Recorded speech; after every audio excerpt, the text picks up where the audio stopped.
John Frost looked on the gathered crowd, now 3,000 strong. With heavy heart, his voice rang loud as he sang this loveless song.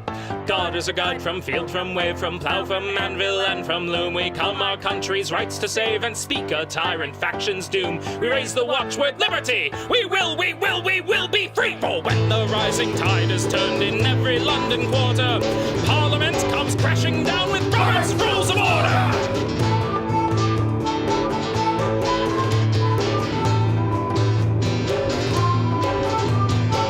And bobbies took an oath to be our nation's warders, swearing that they would enforce Sir Robert's Rules of Order. Till Newport rose a million friends who rallied each supporter to join this flood of working men against Robert's Rules of Order. For when the rising tide is turned in every London quarter, Parliament comes crashing down with Robert's Rules of Order.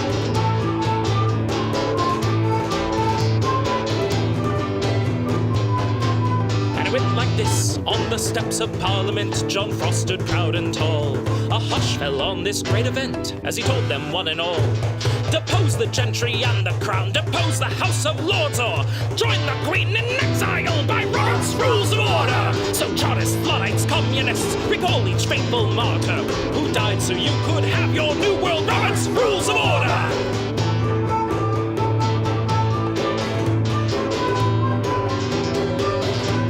Say it loud, vote your favor, shout it high. All in favor, you say aye. Favor, aye, favor, aye. A mandate of the people's cry. Favor, aye, favor, aye. Let's hear the opposition side. Like a stubborn donkey's bray. All opposed, you say nay. Opposed, opposed. The motion carries anyway.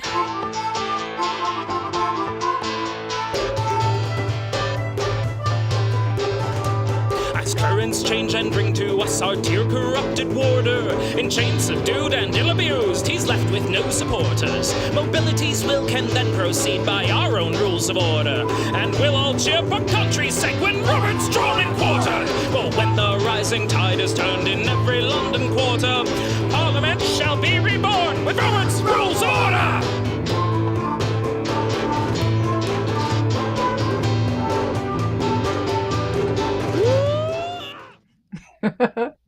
Hello, let's everyone hear how you hear.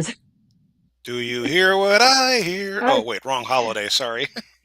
So, Mike he's got the camera I sent, so, you know, yep. he's looking as good as possible, so be kind. I always said I have a face for Morse code, but, you know, this proves it. And we're competing right now. I'm sorry, LP allies. They're doing their LNC business list thing and going overtime. Well, I think they start at 6. Their shows sometimes their shows can be longer than mine. What they're talking about is going to take a while. Yeah, their shows can go longer than mine. I might start doing LNC commentary again. I don't really want to compete with them, but my perspective's a little bit different, having been there. But they get pretty spicy. I was going to say mine would be spicier, but they get pretty spicy. So I don't know. I might start doing some.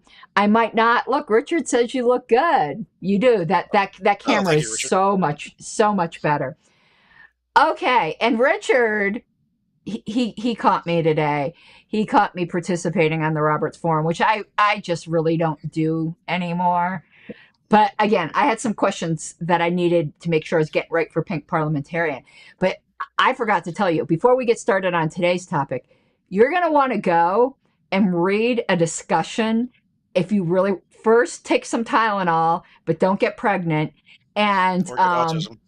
take a couple autism pills, and then go to the advanced one. There is a great discussion on. There's a main motion, and then there's a motion to substitute.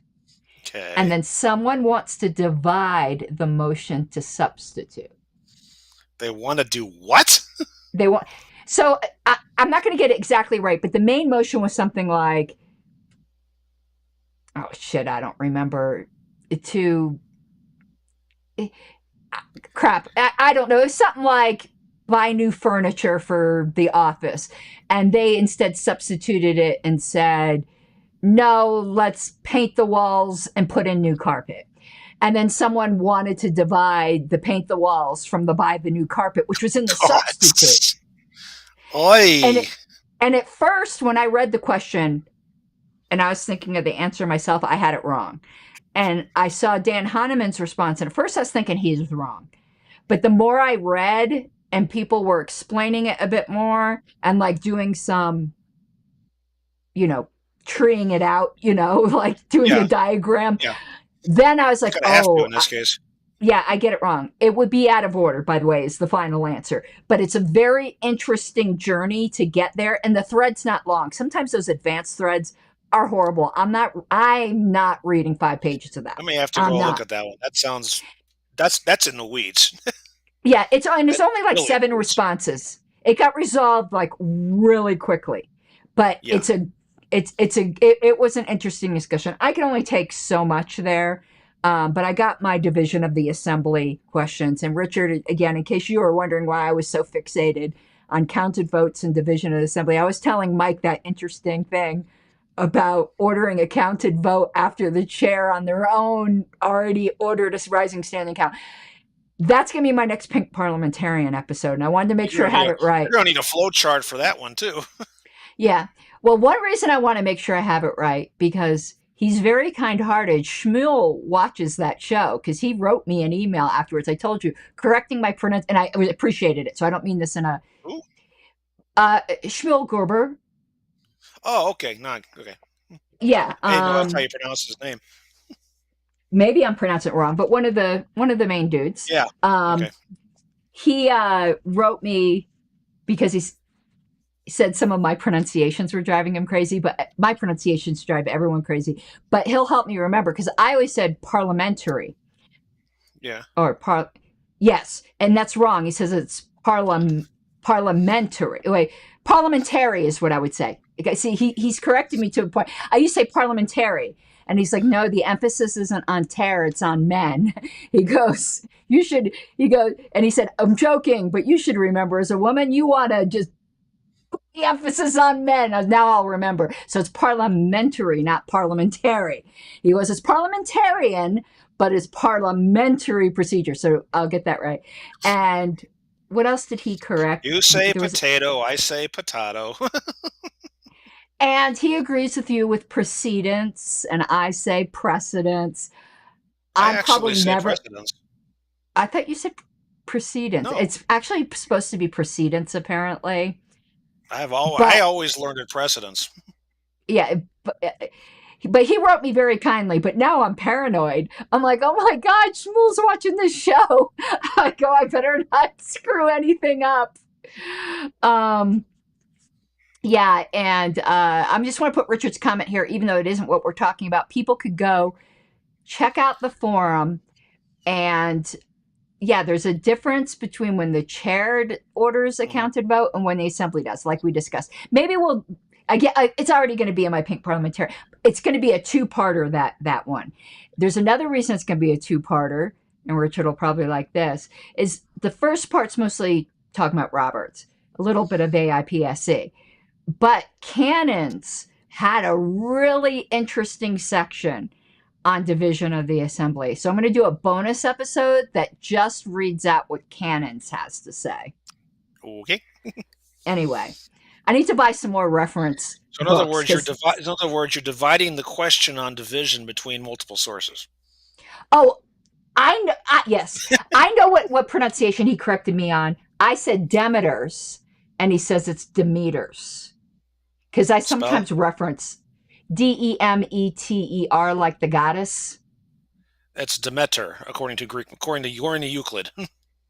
No, he says it's Demeter. Excuse me. Well, whoever the dude was, and I'm assuming it's a dude. Bullfinch. But I think it was even how I always thought it was Demeter. Demeter. It was Demeter. That's straight out of Bullfinch, yeah. Yeah. Because I was saying Demeter, I think. Whatever. Now I'm confused as to what I had wrong. But what is it again now? It's Demeter. Yeah. I used to say it wrong because, okay, I still love them because they smell so good. And oh God, I should say what I'm Demeter talking is, I think, about. that tracks your electrical use. When I was young, teenager, early adulthood, I loved New Age bookstores. They Yeah, smell so good. of I course they do. love, they They still smell do. like sandalwood. Yeah, I love, and not because I was ever into reading tarot cards or anything. I just love tarot cards as art. Like I used to collect decks of tarot cards just because the drawings on them are so cool. And actually, but what I'm getting to is the lady who owned the New Age bookstore I went to.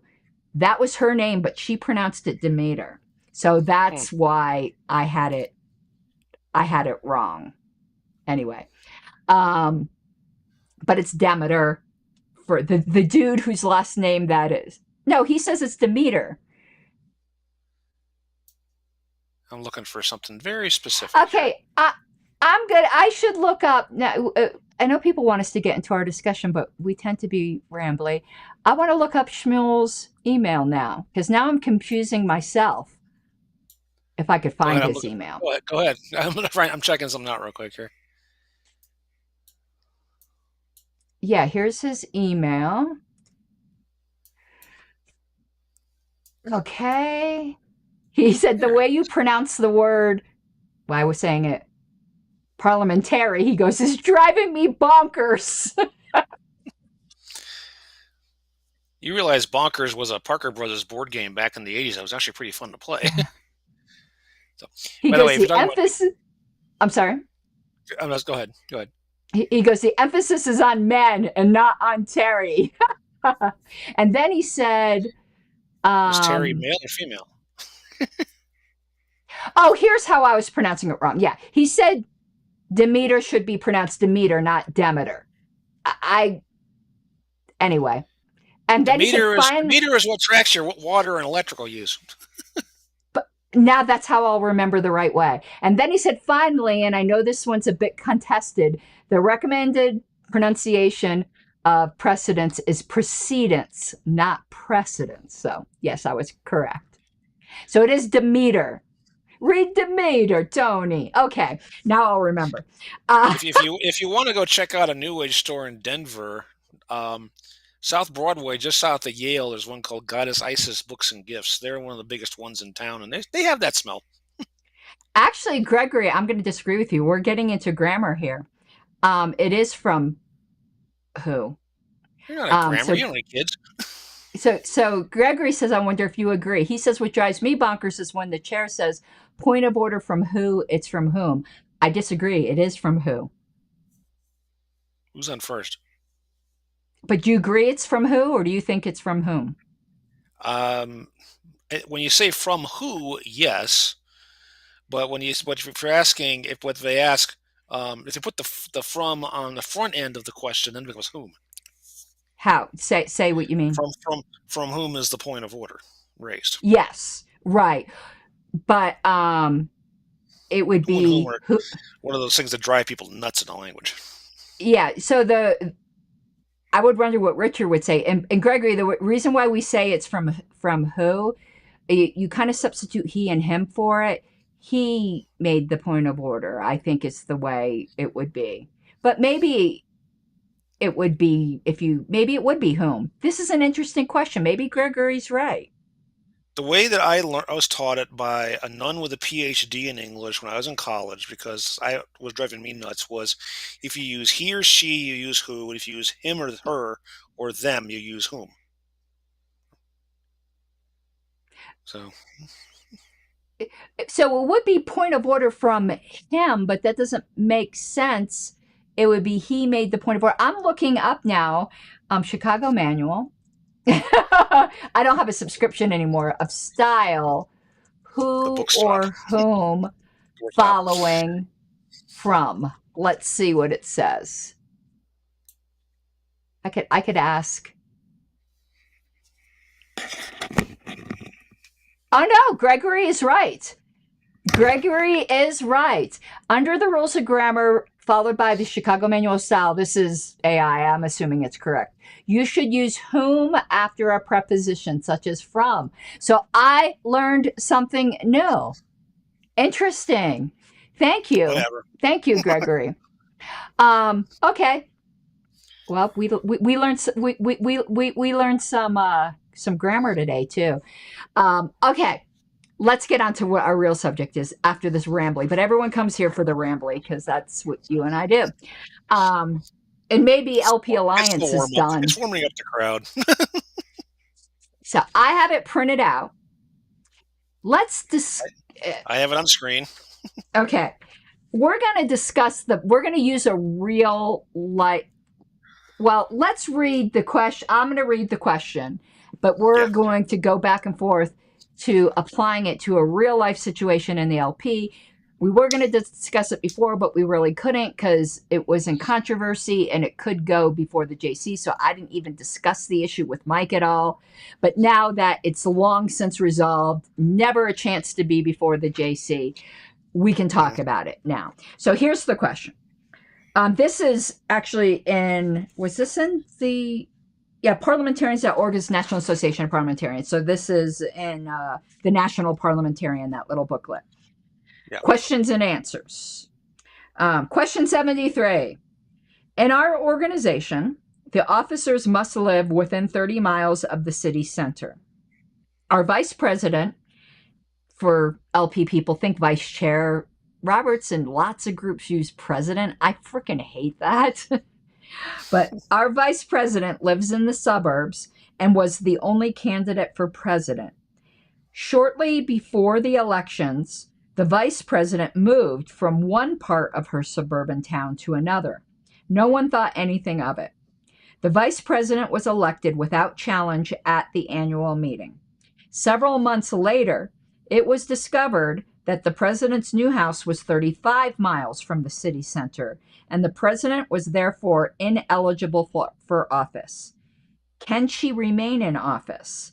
Does anything special need to be done to remove her from office now? Now, we've seen the answer, but you know what the answer was, but I think I could ask you honestly, when you first read this, what would have your answer have been? Forget about knowing the answer. Like, honestly, would you have gotten the right answer? Probably not, but I also think back to 2008 when we had the Lee Rice case before the JC. In that case, he specifically had his membership lapse, but they didn't tell him about it till after it happened, and therefore they unilaterally declared him to be off of the LNC because his membership had lapsed and they hadn't had a chance to renew it. And at the time, it was like, what, are you kidding me? You have to have a vote to do that, and of course they didn't. This is a parallel to that because the eligibility terms here change the terms didn't change. The meeting them changed, and at that point, a point should be raised. Say, hey, you're no longer eligible to be president because you're outside the limit. But right. So she was elected right time because nobody noticed. Yes. So here's where I think people get. Let's read the answer, and then we'll do the discussion. So, the answer is, this is not a situation when there was an error in the conduct of the vote, which would have required an immediate challenge. So let's explain that for a second, because this goes into some current. A lot of times, people will claim at a convention, we're not going to give a specific example for this one, but at a convention that, oh my God, I'm just pulling a state. I'll just say Colorado. It's never happened with Colorado. I'm just using Colorado because I live here. Oh my God, I'm looking at these minutes and it shows Colorado had 40 votes for chair, but they only had 38 delegates. That was an error. Well, that had to be caught at convention. It's displayed on the screen. You didn't catch it.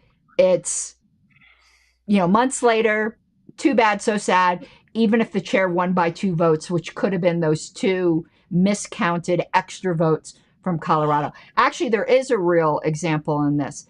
Back in 2018, when I was first elected secretary.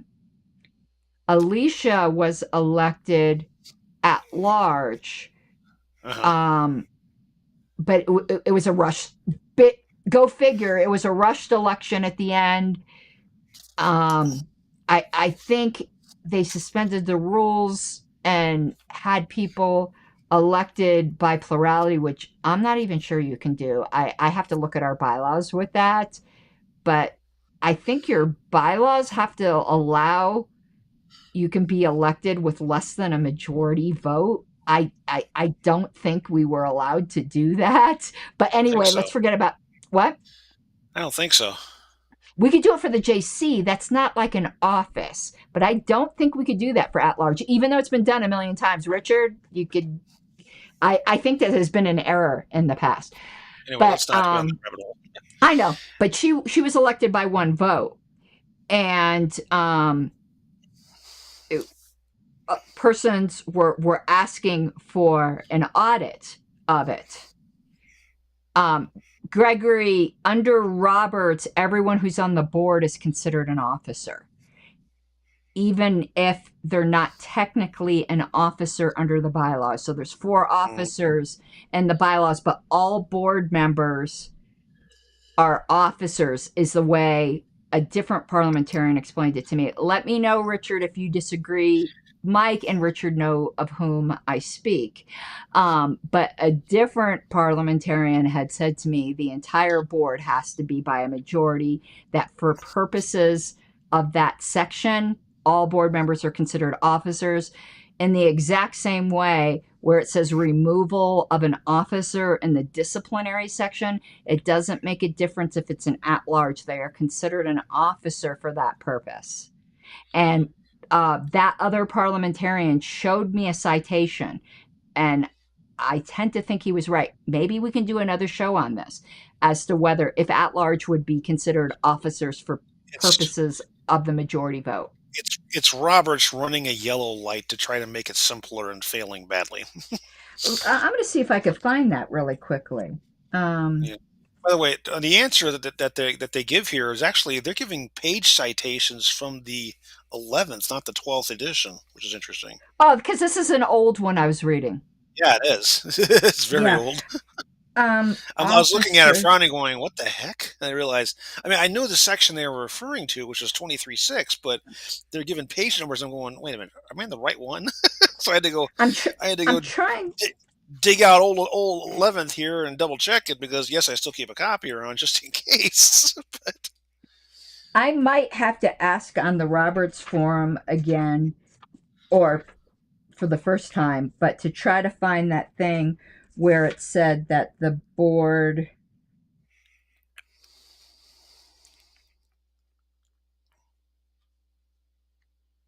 Yeah, okay. They're treating the word officer as someone who occupies an office. So it's one of those equivocal terms. Like adjourn can mean you're stopping it, or it can mean that you're having an adjourned meeting, which is a restarted one. By their definition, if someone's occupying the seat illegitimately, they're still an officer.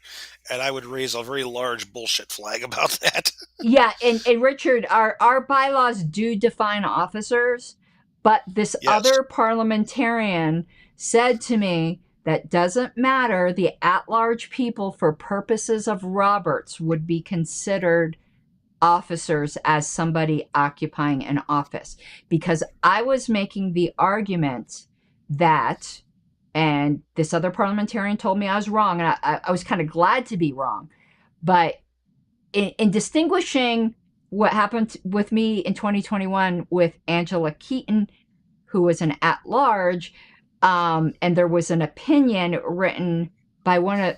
Was it by Hahnemann? It was by one of the authorship team. Oh, it was by Balch. Okay, it was by one of the authorship team, and I was arguing that it could be it wasn't applicable because at large it didn't fall under the Roberts requirements for a trial, because it said for officers, and at-large isn't an officer. And this other parliamentarian told me that it didn't matter. And Richard, I would say if at-large is not considered an officer, I do not think that the procedure is the same. Though I think everyone should get due process, whether it's required or not. Our bylaws have the same process, but I think for they don't Roberts, go. There's two separate sections. So they say almost exactly the same thing. Yes, but the bylaws we went around on this, combining the two back a couple bylaws committees ago. Yeah. I'm going to ask on the Roberts Forum, Richard, this question. But if the officers are limited to the 4 officers defined in the National LP bylaws, then an at-large representative is not entitled to a trial. I would argue principles of interpretation support that. No, because an office, if you're going to, because remember our bylaws, and I know Richard disagrees with the whole requirement of a trial to begin with, but the convention has already decided. The removal process is identical for both. However, the reason officers are entitled to a trial is because of the way the term of office is described. And that is here, except as the bylaws may provide otherwise, any regularly elected officer of a permanent society can be removed from office as follows. And then there's option 1, if the terms of office say for X years or until their successors are elected.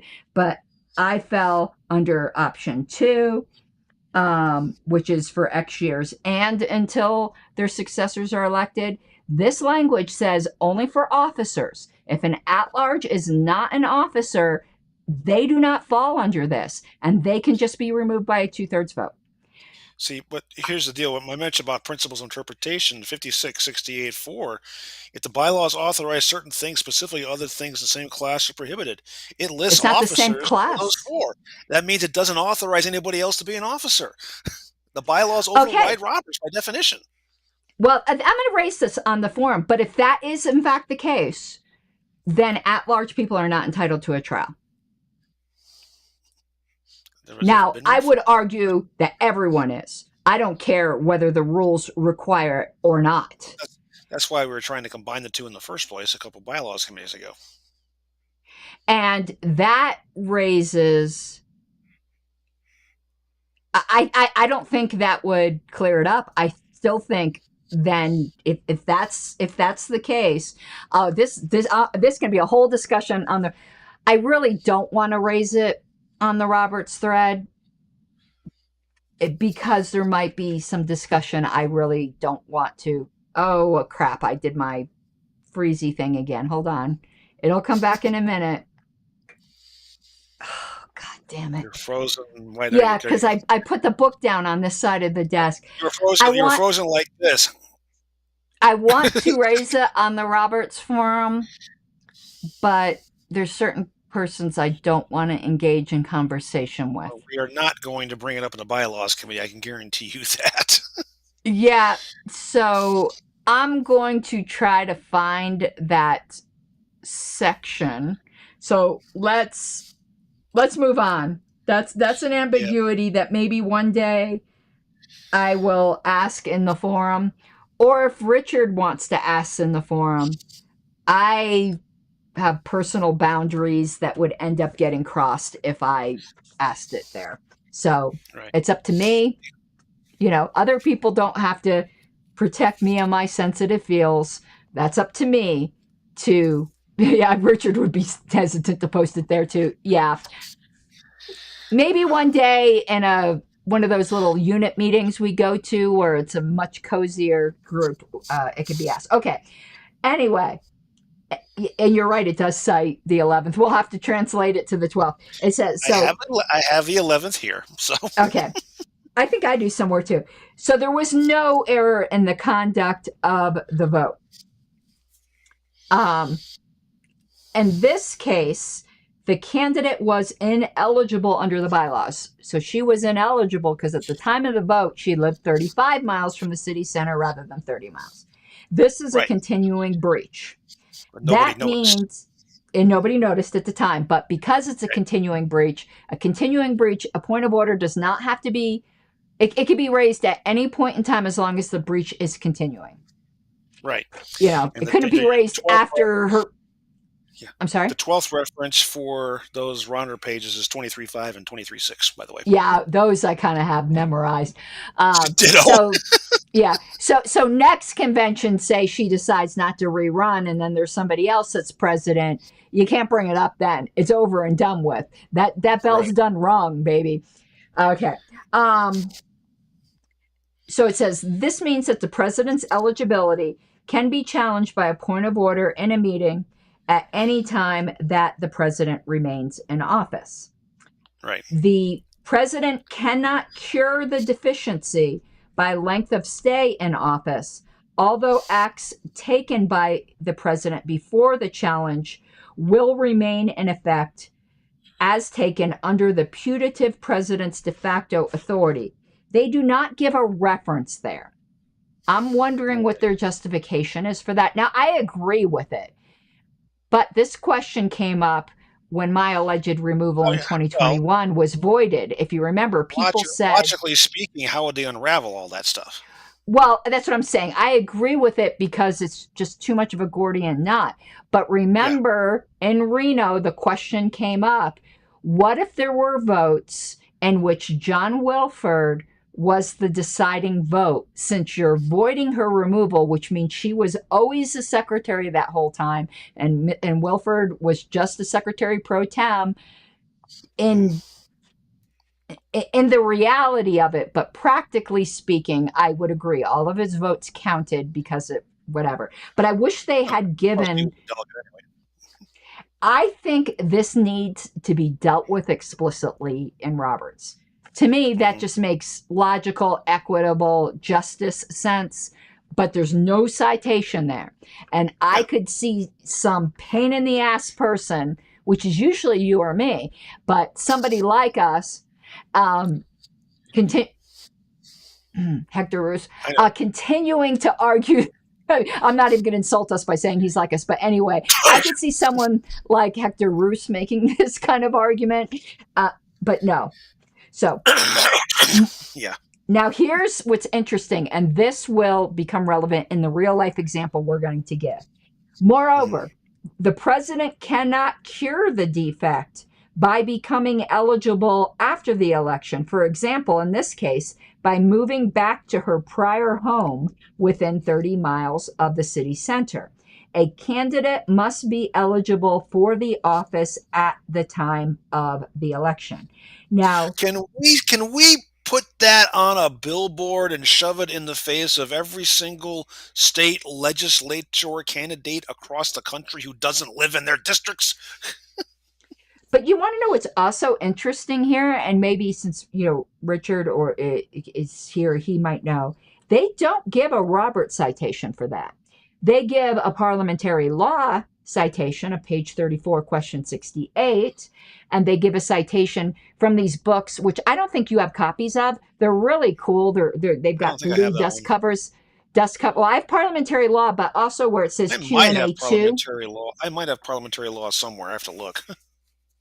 I use it all the time for my Pink Parliamentary show, but that other thing is, I know they hate being called NAP. I call them NAP. I don't care. NAP used to put out like these questions and answers that appear in the National Parliamentarian. I don't know if they still do. I haven't seen any since volume 3, I think it is. They used to put out bound books called Questions and Answers. And be volume 1, volume 2, volume 3. One of them is impossible to find, and I think it's 2, which is the one they reference, I think. I think 1 and 3 are the easy ones to find, and I have them. I have 2 out of the 3, and I can't remember which one it is that you just can't find. I need to look that up. We need to reissue. Hint, hint. If somebody finds it, that's a good gift for me. Anyway, so they also reference question and answer 2, page 184, question 824. Which is the one we don't have. Yeah, I think it is. I think it's 1 and 3 that are the easy ones. But they got Richard, these blue covers. Richard, you're right. The Constitution doesn't. I'm talking about state level, which is a different issue. Okay. Yeah, the Constitution one's U.S. Turnless versus Thornton. I know that case inside out. But yeah, Richard, do you know which one of those little books, the question and answers ones, that's impossible to find, or do you have all 3? And I'm going to have to come to Louisiana and rob you. Now that's a NAP violation, both ways. Yeah, that bada bing. And then it continues. The election is therefore null and void, and the putative president is removed from office immediately upon being challenged. In this case, that means that the election was incomplete, and a special election should be held at a special meeting to vote on the replacement president. I know they assumed. No. You can't have it be voided and still be incomplete at the same time. Incomplete means it's still in process, hasn't concluded, not that it's been totally voided out. You can't have it both ways. Yeah, the election, her election was voided out, which means that the election. Read the 2 sentences. I did. Yeah, null and void. Then they say it means it was incomplete. No, incomplete means you haven't finished it yet. Null means it just was thrown out. I think the 2 things mean the same, but you and I have gotten into circles round and round on null and void. So I don't think people. Is a null and void contract an incomplete contract? It can be. Is a complete contract null and void? It could be null and void and incomplete for want of a valid third signature if there's 3 parties, and it's. We're not going to go round and round again on null and void because you and I disagree, because we talked about crap. What was it the time when we were talking about ratification? It's when we got into this at some point. In any event, the election still needs to happen, and they're assuming things here with a special election held at a special meeting. They're assuming that's the way you'd fill it. National bylaws would be different. If the chair was found to be ineligible, the LNC would elect a new chair. Anyway, and in the meanwhile, if there's a holdover provision, now we don't have this, but a lot of assemblies do. If there's a holdover provision allowing a president to continue in office until the election of a successor, the immediate past president would resume the office of president until a special election could be held, just as the immediate past president would have remained in office under the holdover provision if there had been an incomplete election on the date of the annual meeting. So, but if there's not a holdover provision, then we get into the argument about whether the vice president automatically ascends to the position of president. And we're not going to get into that right now either. Yeah, because you and I disagree on that one too. I would say the vice chair. Yes, I know. Yes, I know we disagree. You're still wrong, but anyway. Yeah, well, I'll let you be wrong. Bylaws say what they say. So anyway, we're gonna talk about the LP example. Okay, so recently, there was one removal and a resignation, I think. Anyway, recently there were vacancies in Region 1. And and it was in the alternate positions, I believe. We're just going to say that for sake of argument. Yeah. There might have been one in the primary. Whatever. Aaron Lamb moved up.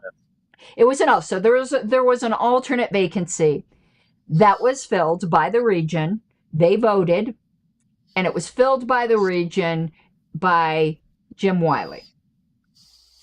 And it was found out after his election that he was ineligible under the bylaws because he was not a sustaining member of the National Party.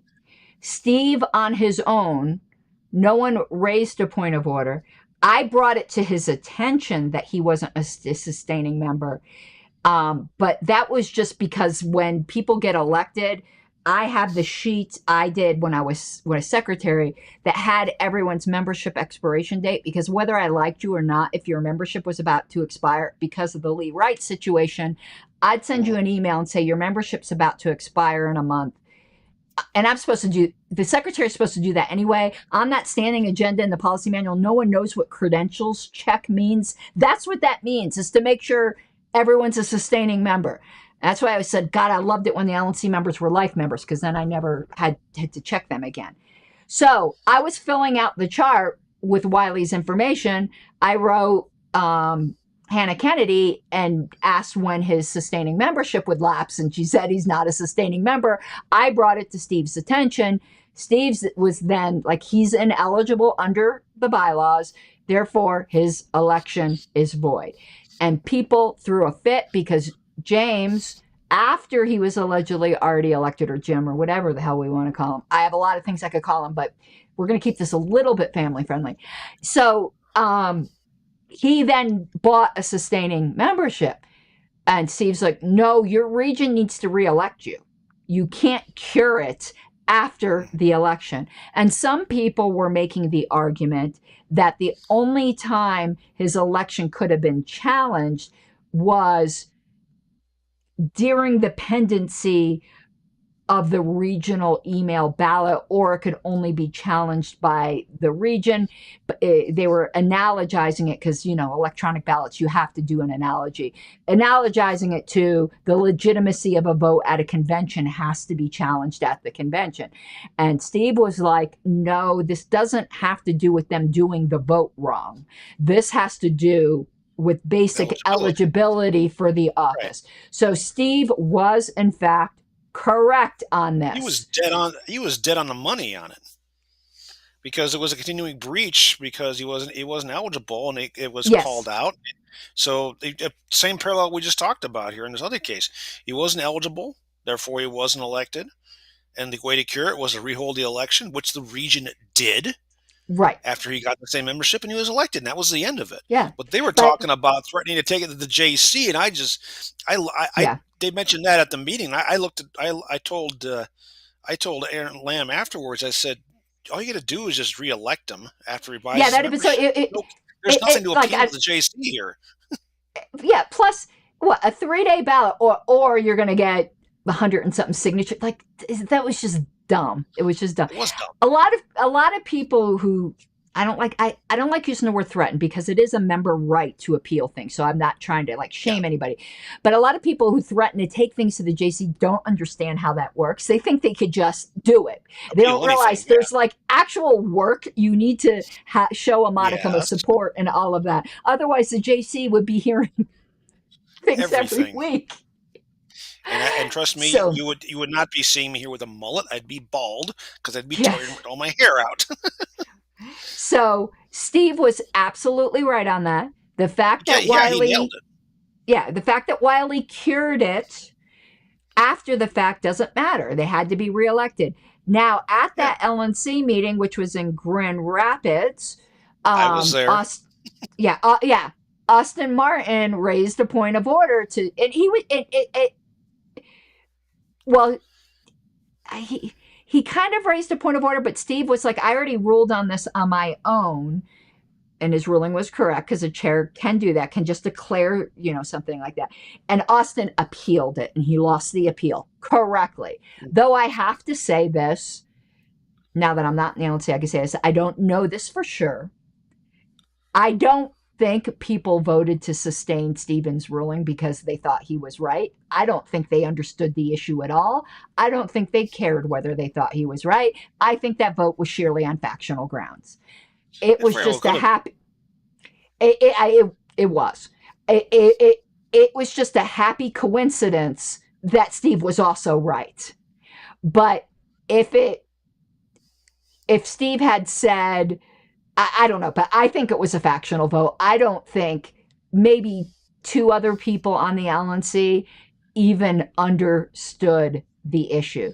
And the funny thing is, the person who knows the most now about Roberts on the LNC, I don't mind saying this, even though it's someone, we're not friends. He's my regional rep, so we're civil to each other, and I have conversations with him a lot, is Andrew Chatterton. I have conversations with him a lot 'cause he's still the regional rep. I can respect the office even if I'm not friends with the person. So when I have concerns, I bring them to Andrew. Aaron's basically checked out.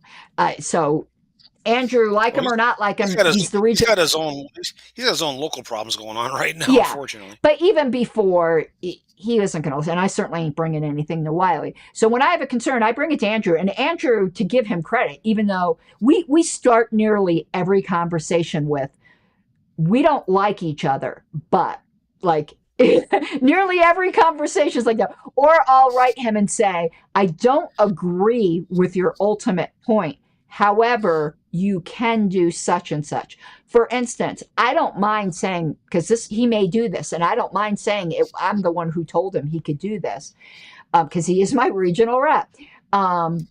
There's several email ballots going on right now that I think is ridiculous that Steve made email ballots when the email ballots are going to expire within 2 days of a full LNC meeting.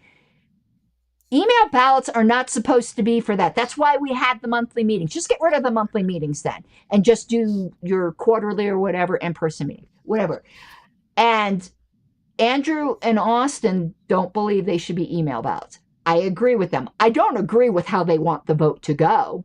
I totally disagree with them on how but I agree with them on the principle it should be an email ballot. So I told Andrew, if you think this is going a way you don't like, or you just really don't, you want it to have in-person debate, I go conditionally notice a motion for reconsideration for the next meeting on those ballots.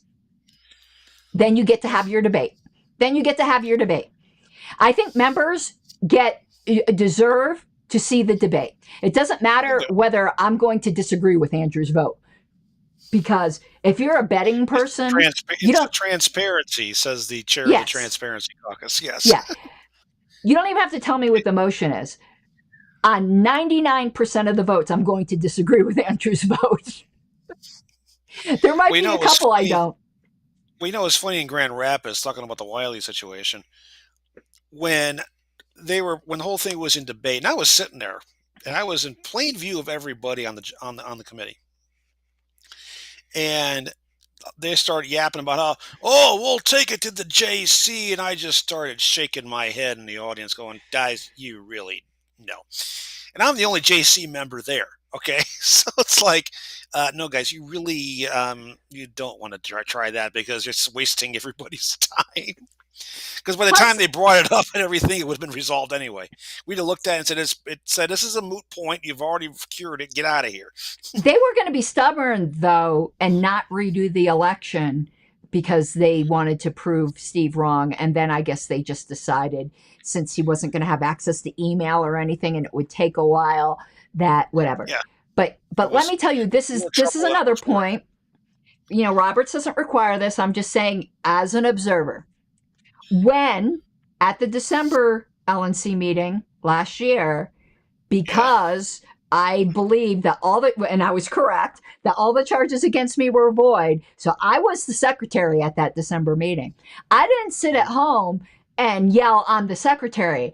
I flew my happy ass out to Rhode Island because if I really believed that, I was going to be there and present myself ready to do my duties. I knew they wouldn't allow me, but I was going to act consistently with my belief. In my opinion, if Wiley really believed he cured whatever issues and he was a legitimate Region 1 alternate, his ass should have been in Grand Rapids. Yes. And he could have made a big show. Now, if I were him, I would have went and I would have had a big show of getting each of my regional chairs on the phone, saying they affirmed it and getting reelected right there on the spot and made a big spectacle. That's what I would have done. That would have been a lot of fun.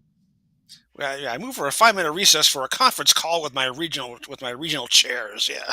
Yeah, that like he would have stolen the show. Yeah. You know?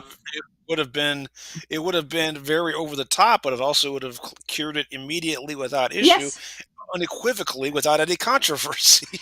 And even though Steve would have been right, it still would have been kind of embarrassing for him. even though he was Yeah. right, just because of the spectacle of it. So I don't think he believed he was right. I think Wiley was just like, oh, damn, I got to pay the National Party $25. All I could say is forget about the bylaw for a second. Oh, like, be still my heart to even say that. But why that? Well, maybe it's not so ridiculous, because to me, it's ridiculous. And I know I'm going to get hate for this. I don't care. To me, it's ridiculous that you can be a national convention delegate without being a member of the National Party. Ridiculous. Ridiculous. I know Chuck Moulton disagrees with me because he doesn't think you should have to sign the pledge. With everything that's going on now, yes, your fucking ass should have to sign the pledge. So, on one hand, has become more important than ever. Yeah, on one hand, I'd be like, what kind of nut would you have to be to think that you could be on the LNC without being a member of the National Party? But then again, I get you can be a national convention delegate without being a national sustaining member. So maybe it does make some kind of sense. But to me, it's like, you need to be a member of the organization that you're trying to sit on the board of. See, I used to be a big advocate on Chuck's perspective that you don't need to be a national member to be a delegate because the states determine who the delegates are. But at the same time, I've come around to a different line of thinking on it, that if you're going to be at the convention, you're going to be a delegate, you're there to participate in national party business, you better be a fucking national party member. Yeah, and I mean, and by that, one of the reasons why I'm a life member now. Yeah, and I mean sustaining member like that. You got to have skin in the game, and exactly. I'm wondering. So we finished that question. Now we're just people complain it's pay to play, but you know what? We're a private organization, and it's politics. I mean, it's $25. Okay, if you can't afford the $25 membership, I doubt you can afford to fly out to convention. And if you can't afford a $25 membership, you shouldn't be eating out. But anyway. And the fact is, there are plenty of people, if someone really wants to go to national convention and can't afford it, that will buy you a membership. There's open offers, and now it might need to be somebody who's ideologically aligned with you. You know, like a Mises Caucus member is not going to buy one for somebody who's rabidly anti, but you can find someone in your ideological circle to sponsor you. That is allowed in the national bylaws. So, no. It's very much allowed. Well, it's allowed via precedent of the rights ruling, too. So, which will let the bylaws change in the first place. So we answered that question. Steve was right. You have to be eligible at the time of election. It's a continuing breach. So now it's just chit chat, because I think I know your view on this. But what's interesting is how you said you changed your mind, because you know what people like to do. People find shit that I wrote back in 2018 as like, Ree, you're saying something different now. You mean 7 years of experience and learning more about Roberts and learning more about the party and seeing more of the tricks can be played? I've changed my mind. It's scary, isn't it? You know, I have opinions now that past me would have kicked my ass for, probably, but it's from experience. You live, you learn, and you grow from it. I mean, that's just the way it works. You know, I could say some of my hot takes, but here's one. But this one I've believed for a while, and I'm curious your opinion. Not only do I think national convention delegates should be sustaining members of the party. To me, that's just a no-brainer. I also think the national party needs a seasoning period, and the cutoff should be the seasoning period should be the delegate allocation cutoff date. Meaning that you can't be a national member after that cutoff date to go to convention. You have to be a national member, just like with Colorado. You have to be 90 days before. This would be when the conventions are in May. The delegate cutoff date is always October 31st of the year prior. Everybody froze. You're not frozen. I was for a second. Both froze at the same time. Now we're still chopping. You are. Maybe. It's cutting in and out. Anyway, you were saying. So there's two reasons for that. One, people need to at least be marinated a little bit. Okay, I think we should have learned this. with the Mises takeover. Wait a minute. Is the correct term marinated, stewed, or slowly boiled? All of the above. They're not they're not mutually exclusive. But also, I think you need to have been a body that helped contribute to the calculation of the total that the state gets to send.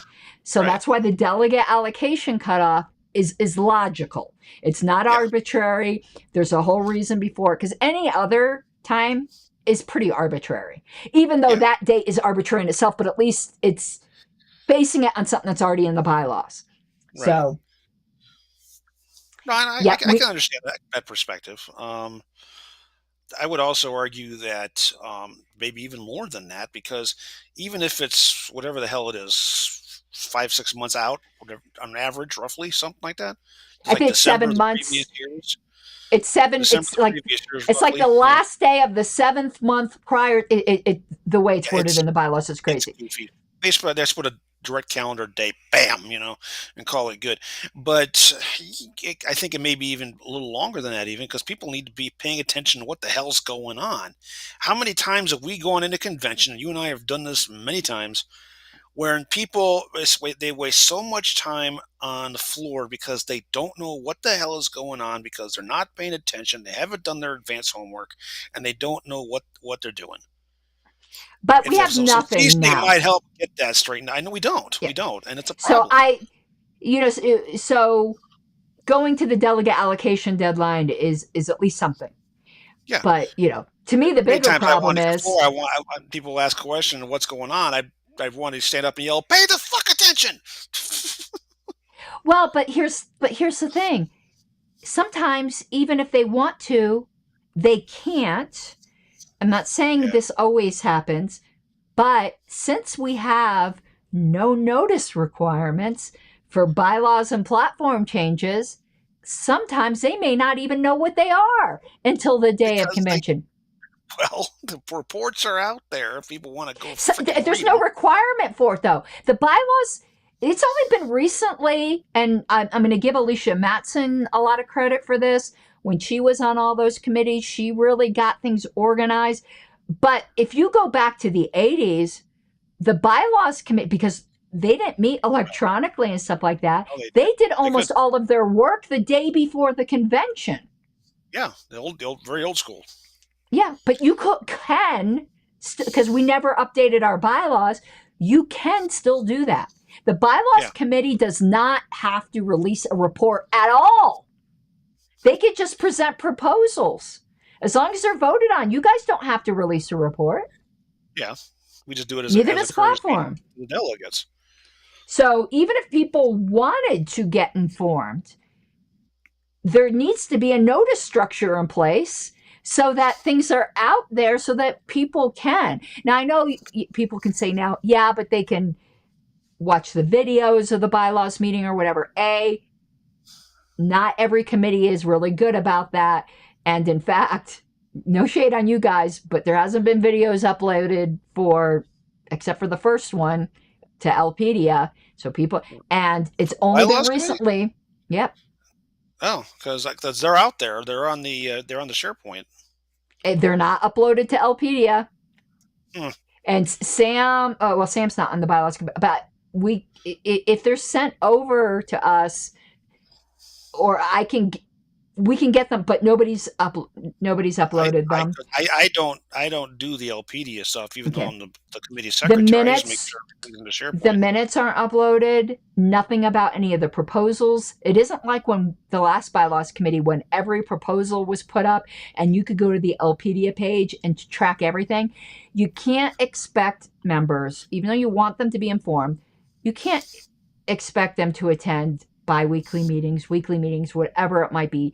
That it's the people in the committee that are expected to dedicate that much time. And it's only been recently that the bylaws committee has had a public email list. I saw Paul just announce that.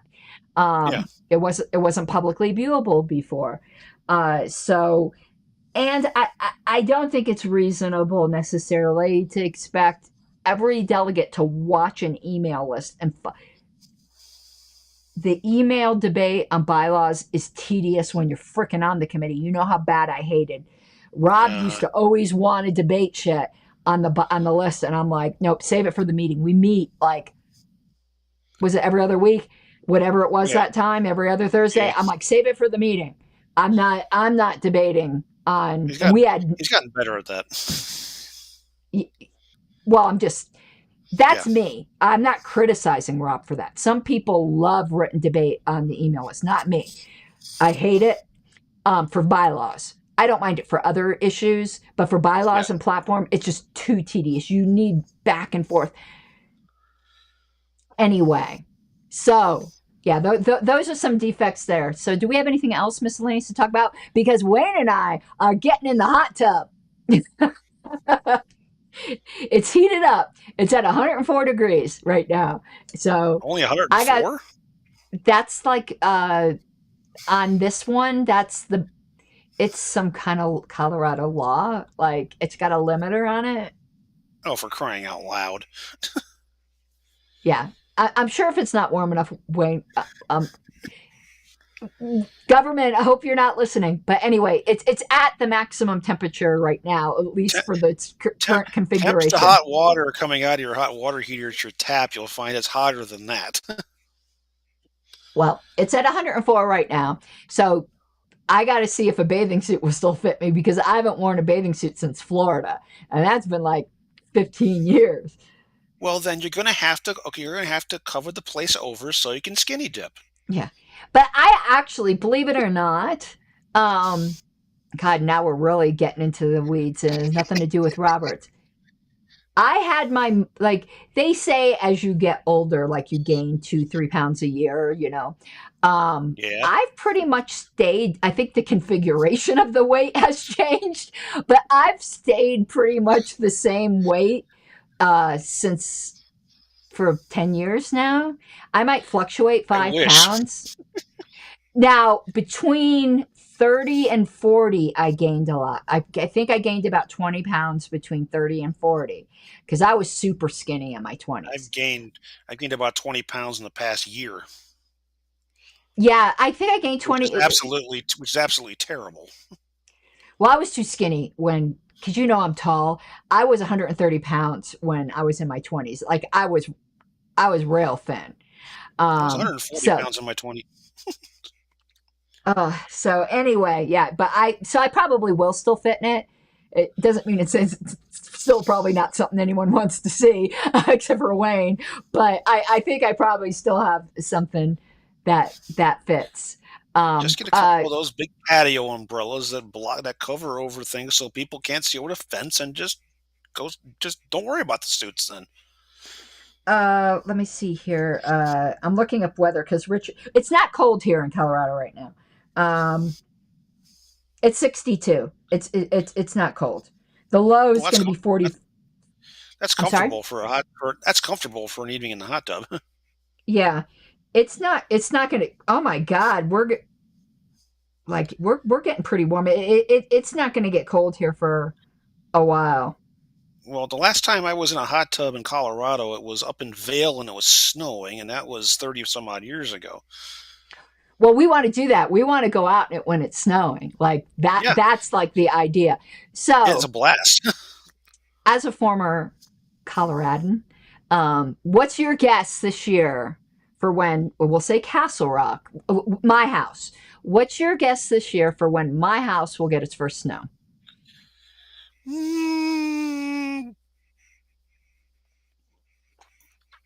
But we're gonna write this down.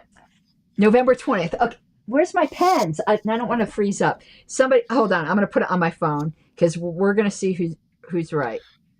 Okay, or closest to right. You said November 20th. It looks like. I'm sorry. It's raining. Just started. I'm gonna go for December 5th. It's been kind of warm.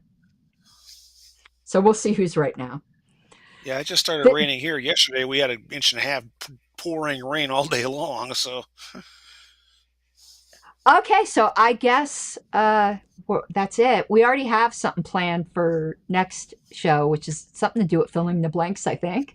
It's Yeah, it not really was. I filling the forget. blanks, but it's something like they analogize to it, and I think it was in the AIP journal.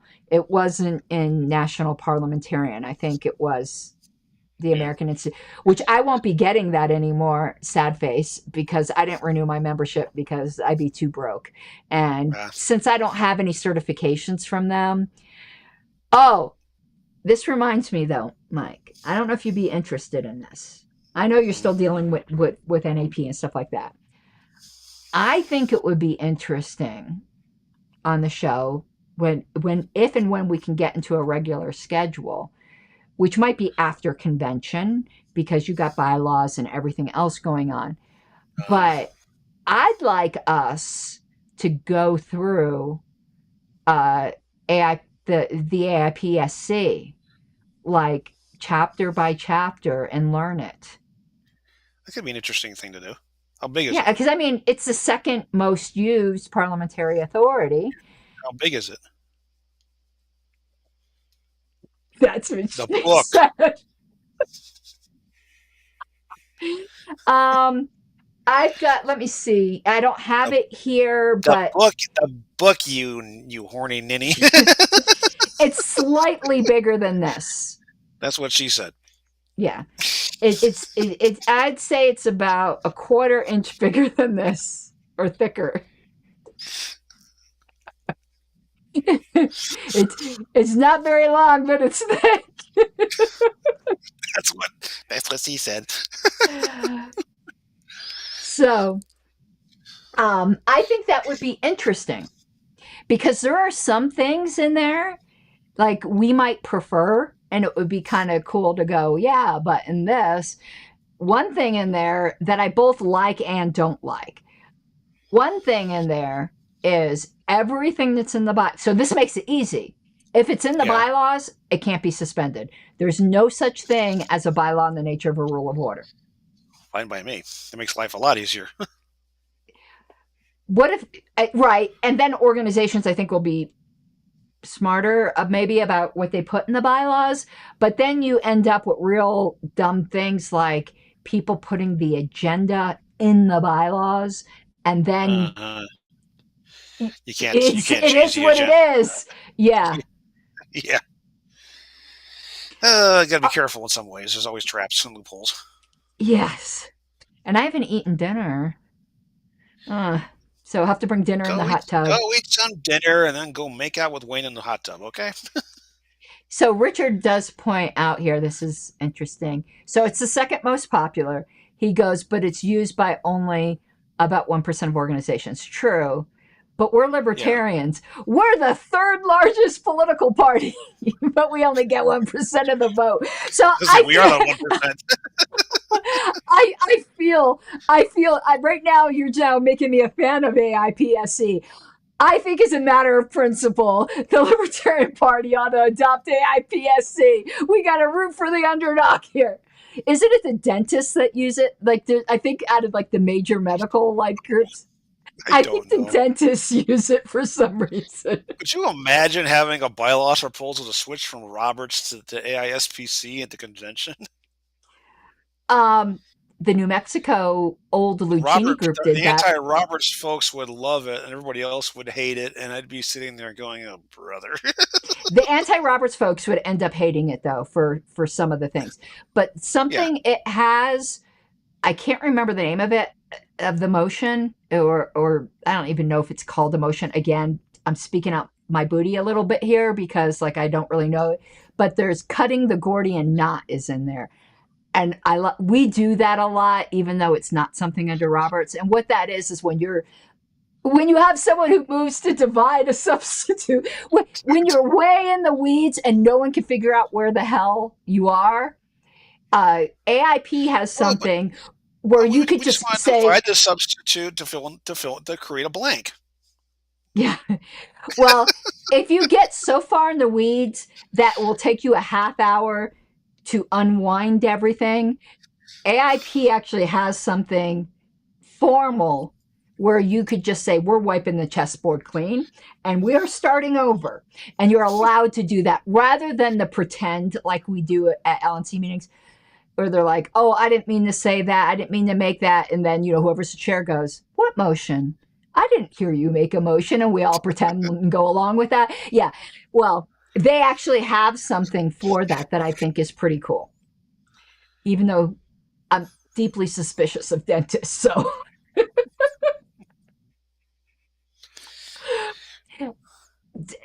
Particularly dentists that look like magicians. Wayne and I have had this conversation. I cannot have a dentist that looks like a magician. I know that came up in a Seinfeld episode, but I'd always felt that way. I want to know if magician. How the hell would a dentist look like a magician? Oh my God. I've known so many dentists that look like magicians. Are we talking David Copperfield DDS, or are we talking Yes, like David Copperfield. No, like David Copperfield, like very like suave but like in a. So did they actually make your cavities disappear or not? Well, I can't have a dentist that looks like a magician. Walks there's with a plenty cape of and a top hat, pulls a rabbit out. Yeah. I want to know what parliamentary authority the magicians' organizations use. That's our homework assignment. They've got to have something. I would argue it's ISPC because then they can make all the bad motions disappear. Yeah. Okay, we're done. Put a fork in her. We're finished too. Yeah.